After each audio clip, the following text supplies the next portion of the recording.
You wear underwear under your bathing suit? Yeah, doesn't everybody?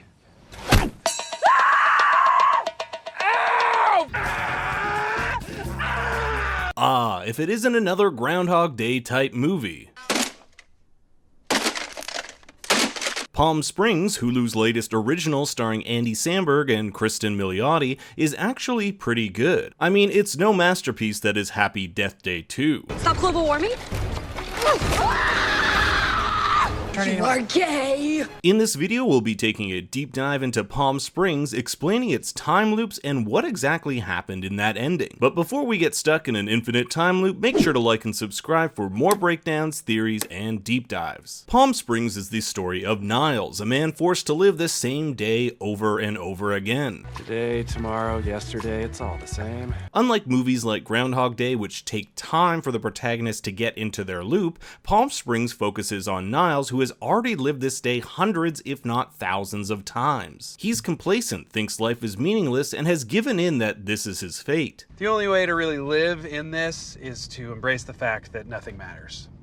I think your best bet is just to learn how to suffer existence. Niles has to relive the wedding of his girlfriend's best friend's wedding over and over, a wedding which takes place November 9th, which coincidentally is the same day Albert Einstein received the Nobel Prize for his work on theoretical physics. For Niles, this is a day like any other. He's completely memorized where everyone on the dance floor will be to try to woo Sarah, the bride's sister. And Sarah, like Niles, is extremely flawed. She believes love doesn't exist and that marriage is bullshit. Nobody can stand the idea of being alone.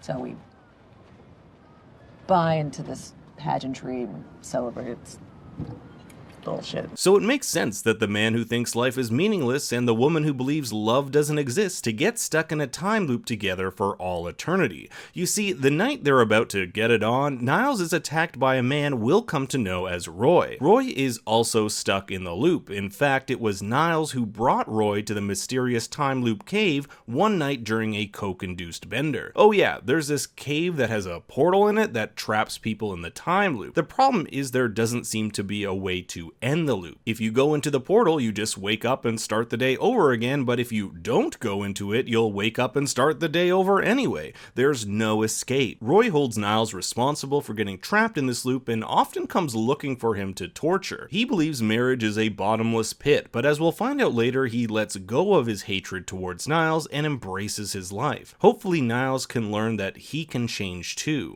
What happened to marriage being a bottomless pit of sorrow? Things change, you know. Priorities change. Over the course of the film, Niles and Sarah fall in love, go on adventures, and just have fun with the card they've been dealt. We learn that Sarah had sex with her sister's fiancé the day before the wedding. That pain of the terrible things she's done eats away at her, and she takes it out on Niles. In retaliation, he tells her he had sex with her multiple times in previous loops before she got stuck. This is the classic romantic comedy structure where about 3/4 of the way through the movie, shit hits the fan, and it looks like our couple might not make it through at all. Niles wakes up after their fight, and for weeks, months, years, we actually don't know how long because the loop keeps repeating, he can't find Sarah. She's gone on her own adventure to find a way to break the loop, spending most of her time reading about quantum physics. Eventually, she finds out that the loop has a brief 3.2-second window where one can propel themselves out using explosives, of course. And she knows this could work since she experiments on a goat who, the next day, is no longer in her loop. It didn't reappear, so it must have gone someplace else. Sarah tells Niles the good news, but he doesn't want to leave. Don't want to leave. There's a difference. Oh yeah, what's the difference? I want to stay with you. She wants to go, he wants to stay, and ultimately she decides to go without him, spending her final night giving a heartfelt speech to her sister at her wedding. But there's one scene that really confused me, and I'm wondering if any of you who watched it caught it. Get ready to put on your tinfoil hat. After Sarah gives her speech, her grandmother comes up to her and tells her how great it was. But watch this and pay close attention to Sarah's reaction. Well, I suppose now that you'll be going soon. Good luck. I suppose now that you'll be going soon. How does Nana know here that she's leaving tonight? Is she referring to her leaving the party? I know this is going to sound bonkers, but it almost made me think that Nana is part of the loop too. After all, in this loop she gets to live over and over again with the ones she loves. If she were to go back, well, she's old and who knows how much time she has left. Am I crazy? Let me know what you think in the comments below. At the same time, Niles is moping at the bar, lamenting losing the love of his life, when he's given some great advice from Darla. Whatever you're after, it ain't here. He rushes to Sarah and professes his love. I'd rather die with you than live in this world without you. Niles has gone from thinking life is meaningless to thinking life is meaningless without her. Sarah has gone from believing love is a fairy tale to knowing that true love can exist. In case I don't see you again,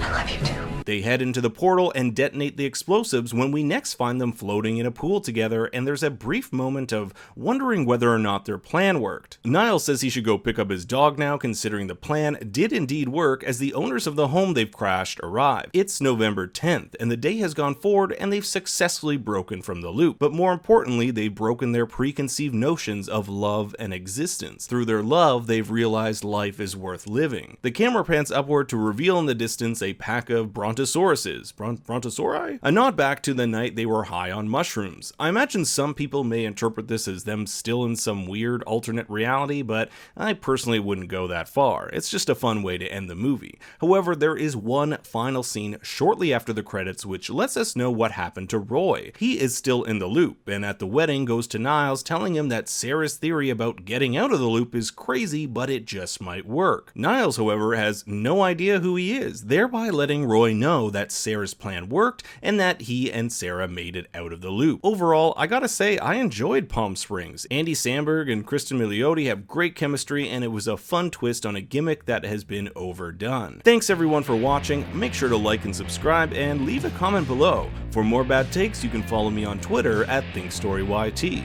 Until next time, remember, Daddy loves you very much.